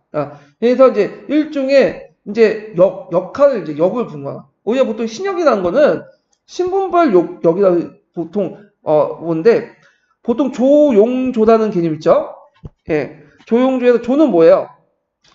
치세를 걷는 거고 이 용은 두 개가 있어요. 하나가 뭐냐면 신역이 있고 또 하나가 뭐냐면 신역이 있고 하나가 요역이 있어. 요역은 노동력을 동원하는 거고요. 그 다음 신역이라는 게 뭐냐면 이거예요. 신역은 신분에 맞는 역이야. 그래서 이제 조선을 기준하면 양역이 있고 그 다음에 뭐가 있냐면 그 양역이 있고 그 다음에 뭐가 있냐면 천역이 있어. 천역은 누가 담당하는 거죠? 이거는 공노비가 담당하는 거죠? 공노비가. 근데 양역도 그게 이제 뭐냐면 두 개가 있어요. 하나가 군역이 있고 그 다음에 직역이 있어. 군역은 군대 가는 거고 직역은 그 뭐냐면 여러 가지 국가의 업무를 수행하는 거야. 그러니까 관리가 업무 수행하는 직역에 속해요. 그 다음에 향리가 항역을 하는 거는 직역에 속해. 이해되시죠? 그리고 공인들이 공장에 가서 물건 만든 것도 공역이죠. 그러면 직역을 수행하는 사람은 군역을 안 해도 돼요. 이게 상호 호혜적이기 때문에. 예. 그래서 이제 있는데 아마 이때 신역이라는 건 여기 직역을 의미할 거야. 직역. 그래서 그 당시 호장이나 보장, 향리세력들이 담당한 직역인데 이게 나중에 조선시대 항역이 되는 거죠. 그래서 향리들은 군대 안 가도 돼요. 왜 군대 이게 특권이 아니에요? 얘네들은 직역을 수행했기 때문에 항역인. 그러니까 직역은 어디에 속하는 개념이죠? 신분별 역에 속하는 신역에 속해요. 이런 것들 좀 같이 기억을 해두시고요. 만약에 이제 이런 경우가 있어요. 조선시대 이제 기준이지만 자기가 이제 공노비야. 천역을 담당했잖아요. 근데 이제 양인으로 점프를 해요. 그러면 역이 바뀌어. 그래서 이게 양역이 되는 거죠. 예. 근데 이제 그때 이제 역이 바뀔 때 어떤 식으로 하냐면 군역은 양역에 속하죠. 그러니까 가도기 단계로 보충군에 들어가. 이 보충군에. 이 보충군 진짜 험한 군대예요. 그래서 주로 그 수군들 그 노젓는 그 군대들 있죠. 이 보충군은 이제 하는데 거기 한 2년 3년 동안 있다가 뭘로 하냐면 양역으로 갈아타는 거예요. 예, 양이 되는 거죠. 그래서 역을 수행함으로써 신분을 얻게 돼요. 근대사는 고대나 중세시대. 근데 역하고 뭐냐면 법제적 신분이 다른 경우가 있어. 법제적 신분은 뭐냐면 그 양인인데 실제 맡은 역은 천역이야. 그러면 이게 뭘로 분류되는 거죠? 신약 역천계급으로 분류되는 거야. 그래서 이제 이런 개념들을 이제 파악하고 보시면 돼요. 자, 그래서 기인은 이제 출신 지역의 과거 응시제에 대한 신원을 맡았으며 이게 쭉 여기죠. 이제 얘네들 역. 그 다음에 이제 사신간 선발의 자문에 응하기도 하고 당번에 나누어서 왕씨의 시를 이제 맡고 이런 역들을 대상으로 기인전을 지급받고 동정직이나 간직도 받았나 봐요. 자, 근데 고려 후기에 들어가면서 이제 기인역이 고역화돼요. 그러면서 이제 이렇게 보면 고려 사대가 쭉 나오는데 뭐 이 당시 군시대 수리 축조를 하거나 그 다음에 여러 가지 험한 일들 많이 하니까 당연히 얘네들 입장 볼 때는 도망갈 수밖에 없겠죠. 그래서 도망치는 이들이 되게 많아졌어. 그래서 고려 시기 이제 지방의 토세역인 향리 억제하기 위해서 이렇게 사신가가 기인 제도를 두고 운영했는데 그만큼 이런 제도가 있다는 것 자체가 고려 시기에 지방 세력이 그만큼 많았다를 반증하고 있다는 거죠.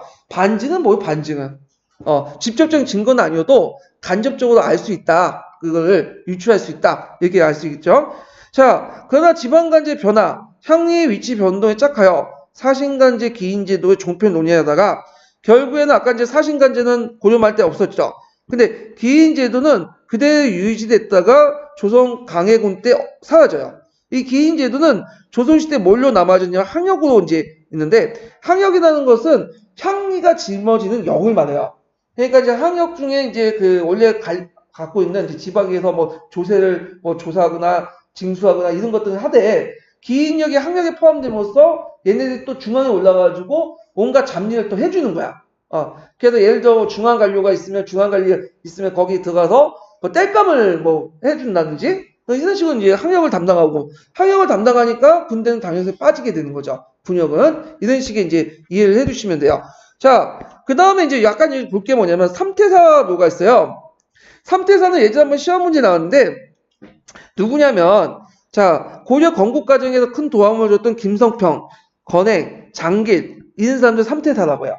그래서 고창전투 아시죠? 이 고창전투에서 이제 여러 가지 도와줬는데 이들에게 이제 뭘 줬냐면 끝나고 나서 토송을 줬어. 그래서 오늘날 안동 김씨, 안동 건씨, 안동 장씨의 어떤 모태가 되는 사람들이죠. 자, 이 삼태사 좀 기억을 해두시고요. 그 다음에 이제 여기 좀 잠깐 볼 게 있는데 요거. 자, 요것도 좀 볼 게 있는데 연조기감이라는 책 외워두세요. 예전에 04년 기출문제에 관련돼 갖고 나왔죠. 그래서 이제 조선 후기에 들어가면 각각의 이제 중위 세력들이 이제 자의식이 형성되면서 자기만의 역사책을 만들어요. 그 중에 하나가 뭐냐면 향리의 역사의 뭐죠? 연조기감이죠. 예, 연조기감 외워두세요. 이거 시험 문제 나왔으니까. 자, 한번 읽어보면 19세기 향리의 내력을 다룬 역사서 연조기감, 경상도 상주의 향리 이진웅이 그의 증손녀 이명구의 노력으로 1848년에 간행했고 향리의 생성 과정과 고려 조선주의 향리 정기가 수록되었다. 그래서 이제 조선주에 들어와 점차 당시 양반부터 차별 대우를 받고 있는 걸 부당한 논의했다. 그래서 여기 연조기감 배워두시면 좋을 것 같아요. 자, 반대로 이제 서울의 역사를 다룬 건 뭘까요? 그 당시 규사죠. 규사. 규는 뭐예요? 이거 해바라기 규자야. 해바라기는 계속 뭘 보죠? 해를 보죠. 해는 누구를 상징하고 있어요? 해는 그 다음에 왕을 상징하고 있죠. 근데 자기가 이제 왕을 그만큼 다른 사람보다 더 충성을 했는데 왜 우리는 이제 차별받느냐? 우리도 양반들과 똑 동등하게 해달라. 그 자기의 이제 뭐냐 역사를 쓴 거야. 그래서 항리의 역사인 연조기관과 서울의 역사인 규사 두 개는 외워두셔야 돼. 꼭 기준에 나왔던 거니까. 자, 그래서 이제 이렇게 해서 사신간제도와 기인제도를 이제 바꿔요. 이것도 이게 있네. 잠깐만요. 자, 그러면 이제 군사제도를 볼게요. 자, 그 고려의 군사제는 중앙군은 뭐가 있냐면 그 2군 6위가 있고요. 그다음 지방군은 주영군과 주진군이 있다고 했죠. 그리고 여러 가지 특수군이 있었는데 이런 체제가 나중에 가면 이제 무신정부 전후해가지고 무너져요. 그래서 형식적으로 남아 있고 그 후에는 이제 원나라 간제에 영향을 받은 만어부나 이런 것들 등장했다는 거. 자, 그럼 한번 볼게요. 자, 고려 중앙군은 보통 경군이라고 하는데, 자, 경군이라고 이제 부르며 경군이 완비된 건 2군 6위죠. 그래서 고려 초 태조가 오랜 전쟁 끝에 이제 통일을 이루고 평화를 이제 찾아오자 전시 체제 아래 있었던 중앙군 체제가 필연적으로 바뀌게 되고요.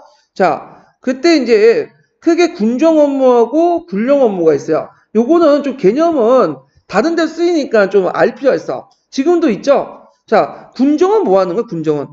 군대는 뭐냐면, 그 행정 업무예요. 군대 가보시면 이제 그 행정 업무가 되게 많잖아요. 그래서 그때 뭐 보급품을 어떻게 하고, 동원하고, 인사, 이런 것도 담당하는 게 행정 업무야. 이 군정 업무고요.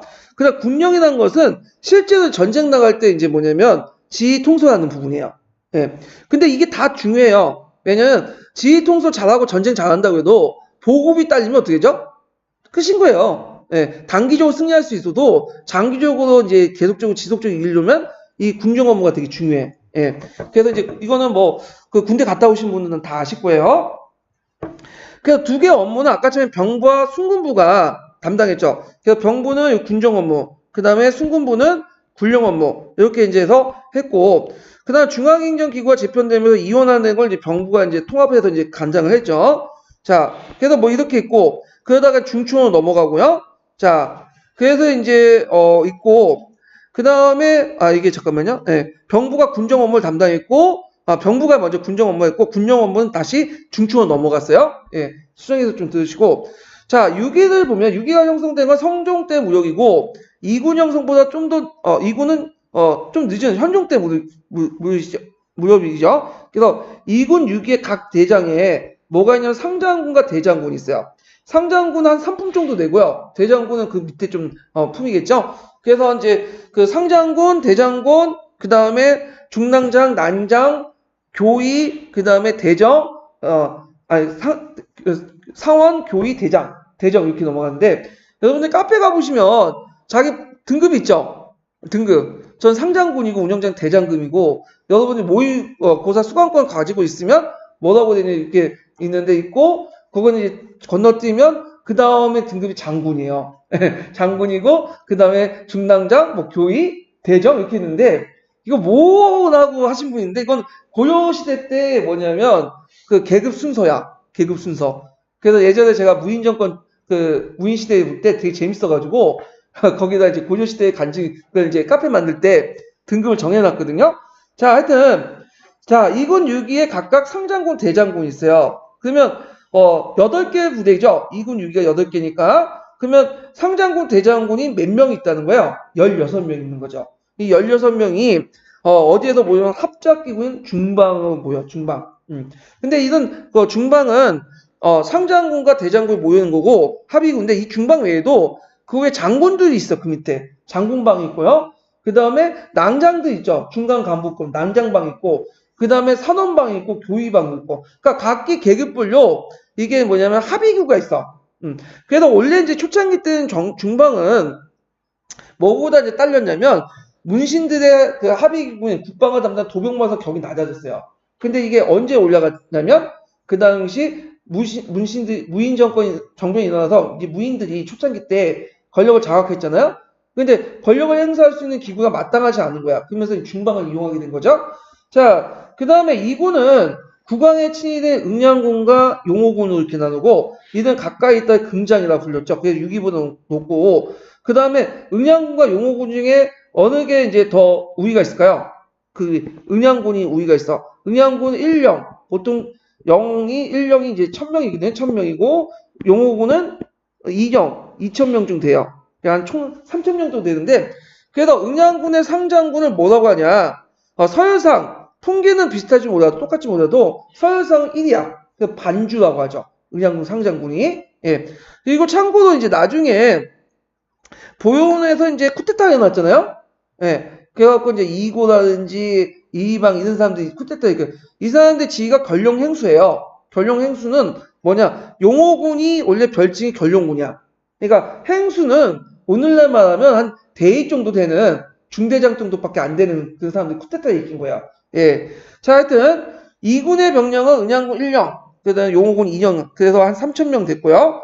그다음에 이제 6위는 42명이기 때문에 42,000명이죠. 그래서 이들은 전투부대의 성격이야. 친위부대보다는 이들의 역할이 다양해요. 일단 수도를 경비하거나 그다음에 이제 또 출정할 때 뭐 반란이너나 외적이 들어올 때 출정군을 하거나 그다음에 지방의 요충지 있죠. 요충지에 파견돼 갖고 이제 지키거나 그래서 이제 이런 것도 있고 자 6위 가운데 좌우 신호 흥이는 개경 경비뿐만 아니라 국경 방어 임무까지 맡았고요. 그래서 이제 이들이 주로 이제 상미가 소속된 군대가 전체 4분의 3을 차지할 좀 경군의 주력 부대였고요. 금호위는 경찰, 청호위는 의장, 간무위는 군성합배 성문수비인데 간무인들은 대개 보면 나이가 많은 그런 병사들이 담당했어요. 노병들이. 예. 자, 그래서 이제 그 2군 6기의 구성이 있고 거기에 이제 변종이 있잖아요. 지금도 마찬가지로 보병 안에는 육군 안에 보병도 있고 통신도 있고 등등 있잖아요. 이 병종들 보면 자, 일단 보승을 이제 보병이라고 했어요. 이 보승은 지방군에도 있어요. 근데 일단 보승은 보병이야. 이거는 병종이. 자, 적용은 기병이죠. 이렇게 있고, 얘도 이제 각각 뭐 22년, 이것까지 외울 필요 없고요. 그 외에도 이제 특수부대가 있어요. 연령, 상령, 해령이 있는데, 이런 것도 있고, 아마 이제 해령 같은 경우에는 뭐냐면, 이건 아마 해군 같아요. 해군. 바다 해자니까. 근데 지금은 조선시대 해군하고 육군하고 분리돼 있죠. 수병하고 육군하고 분리돼 있었잖아요.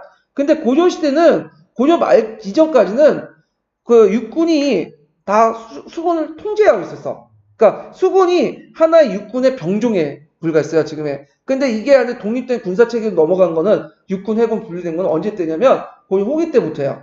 왜냐면 고려 후기 때 누가 쳐들어왔죠? 왜군이 쳐들어왔죠? 그래서 왜군을 이제 쳐부시는 과정에 해군력을 강화시켜 나가요, 수군을. 그러면서 지휘체계도 이제 육군에서 분리해가지고 따로 수령으로 만들죠. 병영체제에서 수령으로 나누잖아요. 그러면서 고려 후기부터 조선 초기까지 이런 그 수군 체제가 완비되게 된 거야. 근데 임진왜란 때 이제 그때 칠천년에서 개판 깨졌잖아. 그러니까 이제 이순신 복귀하고 그러니까 선조가 하는 말이 뭐예요? 복귀해라, 육군으로. 예전처럼 고려시대 때 가라 하니까 이제 신에게는 12척의 배가 있습니다 하면서 끝까지 해서 해군을 지켰잖아요. 예.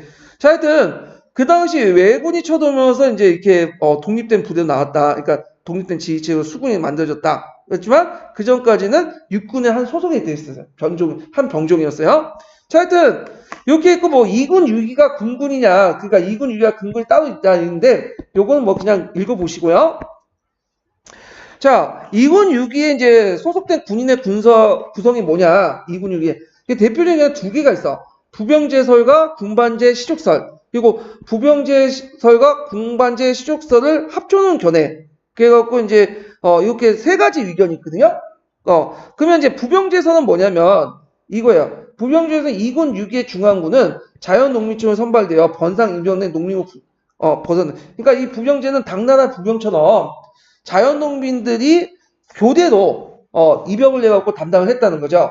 그래서 이제 이들을 담당했으면 아까 얘기한 것처럼 고려는 완벽한 양인계병제가 아니겠죠. 성군하잖아요. 그러면 이들에게 뭔가 이제 경제적인 보조를 해줘야 될 거냐. 그래서 이제 이때 그 군인들에게 줬던 것이 군인전을 지급했는데 요때 군인전의 성격이 뭐냐? 해당 군인들이 가지고 있는 소유지에게 조세 면제를 해줬다. 그러면 어떤 분이 그럴 거야? 그러면 얘네들 소작인들은 왜 선발을 안 하냐?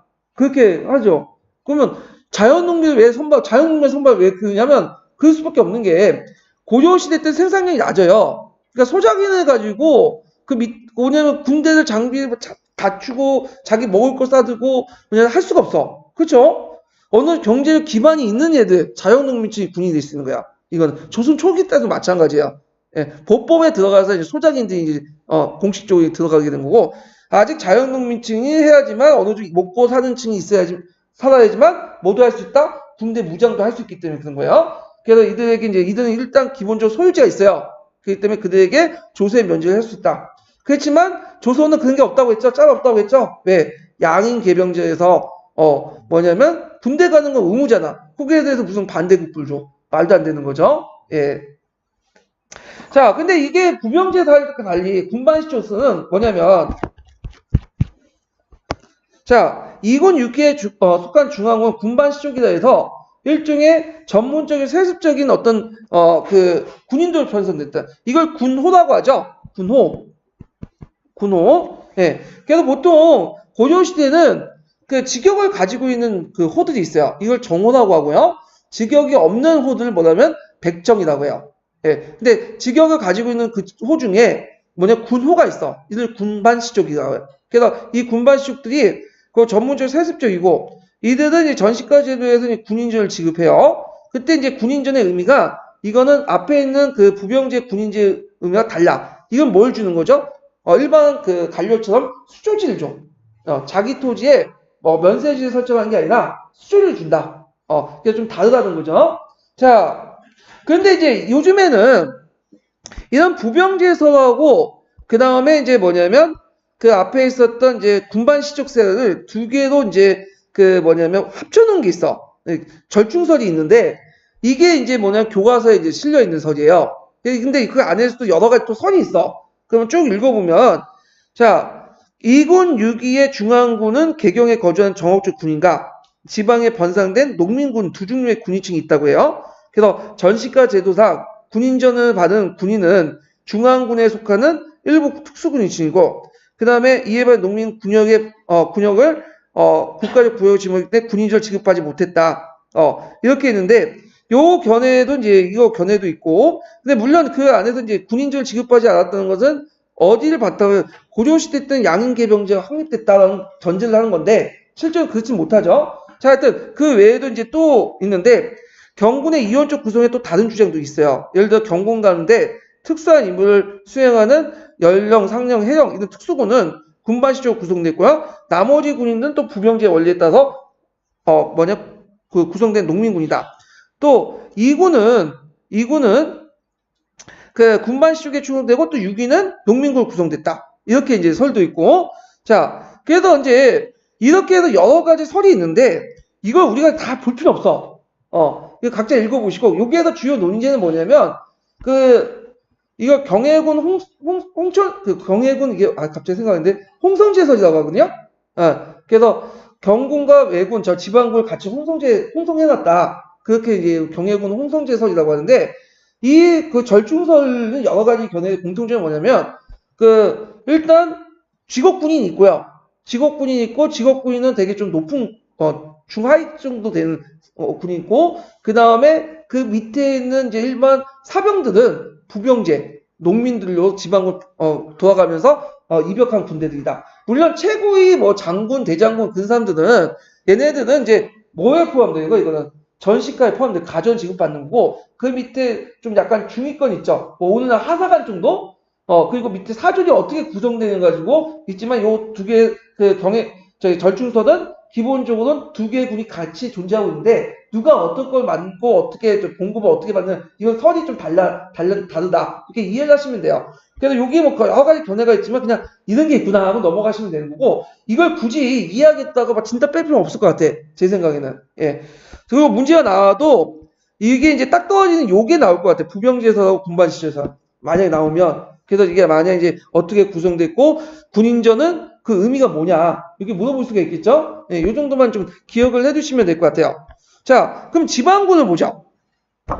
자, 서울에는 2군 6의 경군이 있는 반면에 지방에 주영군이 있어요. 그리고 또 주진군도 있죠. 그래서 남방 5도는 주영군, 북방의 양계는 주진군인데 이거는 조선시대 비교해보면 이제 쉽게 조선시대는 지방군이 제일 정비가 안 됐어. 되게 5위나 5군형 중앙군에 다 예속돼 있어요. 독자적인 지체가 없어. 그러다 보니까 왜 그러냐면, 이게 지방군을 키워놓으면 어떻게 돼? 반란을 일으키잖아. 그러니까 지방군은 거의 없다고 보면 돼, 그냥. 그런데, 이에 반해 고려군은 되게 지방군 제도가 잘 정비됐어. 특히 이제 주진군 같은 거. 왜냐면 북방으로부터 계속 침해받아야 되니까 지방군 제도가 정비가 잘 됐어요. 예. 그러다 보니까 또 반란도 많아. 그래서 하여튼, 자, 먼저 5도의 경기도의 주영군이 경우에 전체 보승, 정용, 뭐 일품군은 뭐라고 했죠? 저는 이제 노역부대라고 했죠? 오늘날 공병. 자, 그래서 이제 주요군은 일정한 군영의 주둔하는 예비적 존재였고요. 외관에 있는 행정구역의 제치에 중앙적으로 직접 통제를 받았다. 이렇게 보시면 되고. 자, 그 다음에 북방 국경지대는 상비군인 방수군. 방수군 뭐죠? 적이 쳐들어오면 방해하는 부대를 방수군이라고 해요. 이 방수군이 주진군이 이제 편성되는데, 이 지역은 예전에 이제 지방행정구역 할 때 군사적 그 어떤 편제로 이제 개편됐죠. 그래서 그 대부분 방어주와 진호로 편성되고, 전국에 30만 지방군이 있다고 해요. 양계에 배치됐고, 그래서 양계가 얼마나 이제 군사적 중요했는가 볼 수가 있죠. 주진군은 초군, 자군, 우군 이렇게 구성이 됐고요. 그 다음 중랑당, 난장들이 장교가 지휘했고, 최고 지휘관은 도령이라 해서 그 지역 토호 출신들이 임명했어요. 거기에 이제 구성은 마대, 노대, 이렇게 있다는 거. 그리고 초군은 경군의 기병이 명식 정용이라 불리고 있어 정예부대였다. 그러니까 그만큼 경군의 정용만큼 뭐냐면 초군이 강력했다. 이렇게 보시는데, 초군은 뭘까요? 초군은 오늘날 특공대죠. 예, 초군은 특별히 뽑아서 뭐냐면 그 부대야. 예, 초군은. 그래서 삼별초단 말있죠. 삼별초는 특별히 뽑은 부대라는 거야. 일반 부대가 아니에요. 그러니까 초자가 들어가면 특수부대예요. 얘들은 오늘날 공수부대, 특공대 이렇게 이해를 해주시면 돼요. 지방군에도 초군도 있어요. 각 지역에. 자, 그래서 주진군은 대체 양계 토착인을 중심에 편성했고, 일부에는 5대 교대 방수한 군인들이 있다. 그래서 지방에 이제 5도에서 올라온 방수한 군인들 구성돼 있죠. 자, 주진 성내에 주둔하면서 항상 전투태세 상비적 전투 부대였고요. 그 다음 외적 침입 시 보통 이제 적이 쳐들어오면 고조는 평원에서 싸울까요? 성으로 도망갈까요? 도망가죠. 산성으로 도망가. 왜냐면 평원전을 하면 절대 중국군하고 싸울 수 없어. 유목민족들 평원전에서 어떻게 싸워? 그러면 일단은 전쟁 나면 어떻게 해요? 먼저 주변을 딱 불타 없애버려. 청야정 작전을 하죠. 그리고 다 식솔을 이끌고 어디로 올라가는 거죠? 산성에 올라가요. 버티기 하는 거야. 그러면 그냥 지나치잖아요? 그냥 아예 무시하고 그냥 가잖아? 그러면 내려와서 이제 후방을 깨는 거지. 그러니까 이제 유목민족들 뭐냐면 중국을 굴복시켰던 수많은 유목국가들, 유목민족들이 고려를 굴복을 못 시켰던 이유가 뭐냐면, 중국군들은 1대1로 싸우잖아, 평원에서. 금방 이길 수 있지. 근데, 고려군들은 다 올라가거든. 그러니까 절대 올라갔으면 말 끌고 올라갈 수 없죠. 공성전을 하기 때문에 이길 수가 없는 거야. 그래서, 하여튼, 이런 방식으로 문을 닫고 지키는 전술을 했다. 그래서 고려 같은 경우에 산성체계가 발달됐어. 산성에 거의 대부분. 근데 조선 같은 경우가 다르죠. 조선은 오랫동안 전쟁이 없었어요. 임진왜란 이전까지 200년 동안 뭐예요? 물론 이제 남쪽이나 이제 북쪽에 여진족이나 왜구가 좀 들어왔긴 했지만 대부분 통원했어. 그러니까 이제 산성은 보다는 어디가 오냐면 자기 읍내 있죠. 읍내를 이제 쭉 해갖고 거주지나 관할을 보호할 수 있는 나성체제를 만들었어요. 그래서 그 나성체제를 이제 지방에 만들었죠. 이게 읍성이죠. 그 읍성 중심의 지배체제고, 그 읍성을 바탕으로 해서 만든 것이 나중에 진간체제예요. 네, 진간체제. 네, 이런 것들을 좀 기억을 해두시면 돼요. 자, 이군 유기의 동요 보면, 이군 유기는 예전부터 이제 조금씩 동요되기 시작했어요. 왜냐면 이제 돈이 없다 보니까, 이제 약해지고, 실제로 2군 6기가 이제 딱 보면 3,000명, 45,000명, 한 48,000명 정도가 원래 그러잖아요. 근데 지금 군대 가보시면 알겠지만, 동원사단 있죠? 동원사단 보면, 원래 사단 병력이 한 11,000명 돼요. 근데 동원사단 병력 보면, 마지사단이지, 1,000명밖에 안 돼. 그리고 투스타가 아니라 원스타고, 그러니까 이거 완제가 된 게 아니라, 그냥 조직만 남겨둔 거죠. 그러니까 전쟁할 때만 이제 동원하고, 그와 같이 2군 6기도 무인기 정권 때 완전히 형식만 남아있는 거야. 말이 몇 년, 3년, 46,000명 정도 구성됐지만, 실제 10,000명도 안 되는, 그리고 그 정예병들은 다 어디로?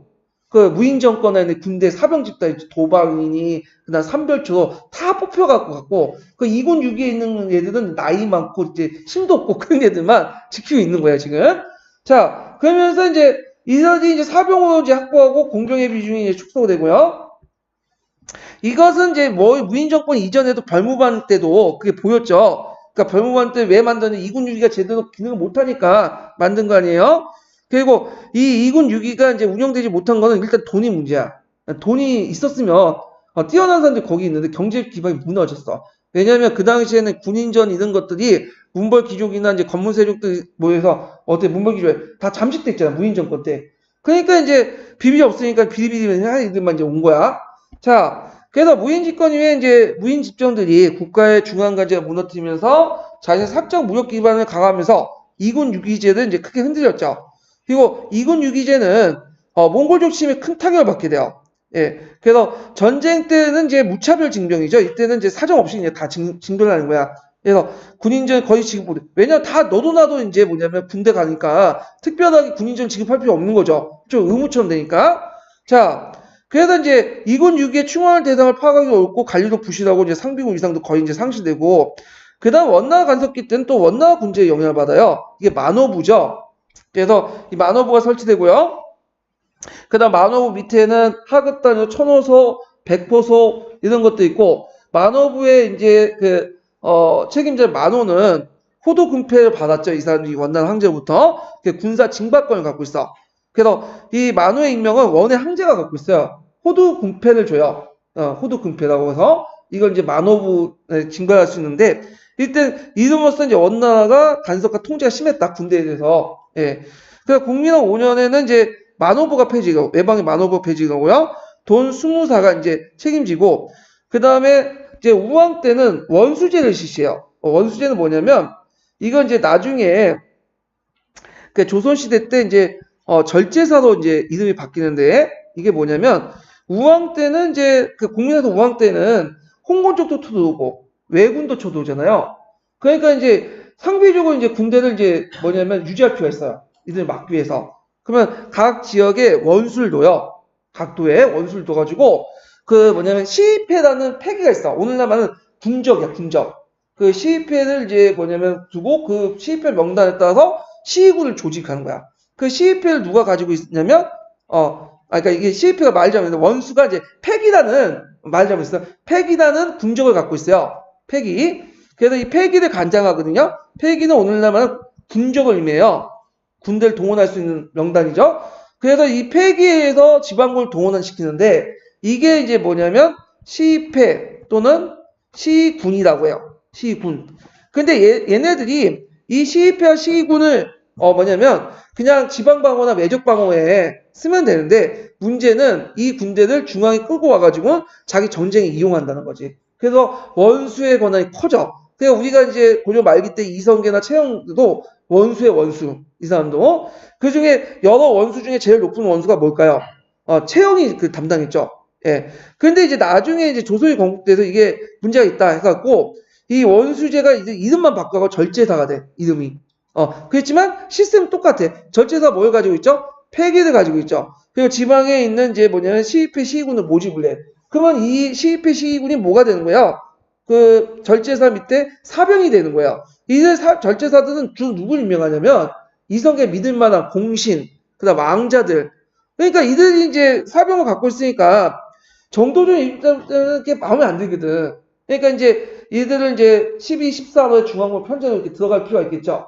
그러면서 이제 뭐냐면 진도라는 범법소도 만들고 그 요동 정벌을 한다고 하면서 동원하면서 훈련시키고 자기 이제 중앙부를 편제시키려 하니까 거기에 이제 뭐냐면 그 사병 절제사였던 왕자들이 반발하고 이방원이 쿠데타를 일으킨 거 아니에요? 그래서 왕자의 병을 통해서 이제 자기가 이제 나중에 태종이 된 거잖아. 근데 이 사람이 막상 또 왕이 되다 보니까 정도전의 입장을 이해했는지 왜냐면 왕이 또 입장이 바뀌어지니까 그러잖아. 사병 집단은 놔두면 안 돼. 자기가 이제 사병을 가지고 이제 지키기 위해서 이제 쿠데타를 했지만 자기가 왕이 되다 보니까 이제 모든 걸 병권을 자기가 가지고 있어야 될 거 아니에요. 그러니까 철저하게 사병을 혁파시켜. 그러면서 없어지게 되는 거야. 근데 그 기원이 됐던 것이 이제 우왕 때 이 원수제도부터 이제 출발하죠. 자, 그래서 우왕 원년부터 각 도의 원수가 도 20사를 겸했고요. 일반 9년에 이제 뭐냐면 병말 직함을 띄었다. 그 왜군의 침입으로 남도 전 지역이 전쟁함으로써 남방의 방위체제가 이제 도 중심으로 이제 운영되죠. 이때는 이제 위에서는 예전에는 여진 쪽이 그러니까 건란 쪽이 개를 중심했는데 이때는 고조기 때는 다 왜군들 중심이잖아. 그러니까 도 중심으로 정비되고 그 다음에 요때부터 육수군 외에 또 뭐냐면 수군이 나타나요. 수군이. 이걸 이제 뭐냐면 기성군을 정비한다. 기성군은 뭐야? 배에 타는 사람들을 의미하죠. 그래서 기성군 정비 강화하고 이때부터 육군과 수군이 분리돼 나가요. 요때. 자, 그리고 예비 병력으로서 이제 뭐냐면 연호군은 그 해변에 있는 그 살고 있는 사람을 대상으로 해서 그 호단위로 징발하는 군대예요. 예, 예비 부대라고 보시면 돼요. 예비 부대. 그래서 이제 이렇게 해서 이제 실전의 무장들이 자신의 영향력 있는 병사를 이끌고 전투의 인원이 크다. 특히 실전에 있는 무장들은 뭘 가지고 있다? 패기를 가지고 있죠. 원수단 지휘 안에. 그리고 이제 이들이 이제 그 밑에 지방의 육군, 수군, 연호군들을 뭐냐 패기를 통해서 징발할 수 있어. 그러면서 이제 정치 영향력을 행사하려고 이렇게 있죠. 한번 이제 양계 지역은 국민한테 입군이 설치하고요. 그래서 동서북변 지역의 남도부터 진수군에서 병사 입진이 중단되고 이제 위로부터 올라가는 거를 폐지됐어. 왜냐면 그때는 왜 폐지되겠어요? 이때는 왜군들이 왔잖아. 그래서 그 당시 그 왜구가 많으니까 남도에도 병력이 부족하거든.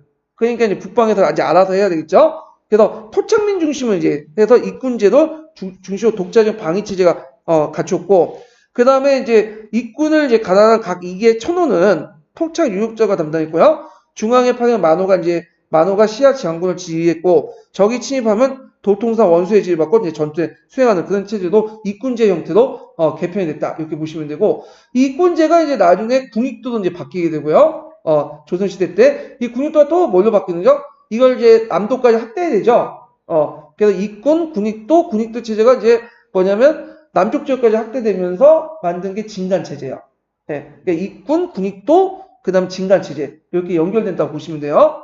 자, 그래서 이제 이렇게 해서 한번 고려시대 때의 이제 군사제도, 그 다음에 또 중앙군이 어떻게 편성되는가 이런 것들을 봤고, 그랬고 오늘은 여기까지 하고 다음에 이제 그 다음 걸 넘어갈게요. 예, 그래서 이제 이렇게 그 포세임 할 때 이제 중요한 부분들을 이제 발췌 요약하고 시험에 없는 부분들은 가감히 이제 치고 넘어갈게요. 예. 그리고 지금은 사료 부분 안 하고 있잖아요.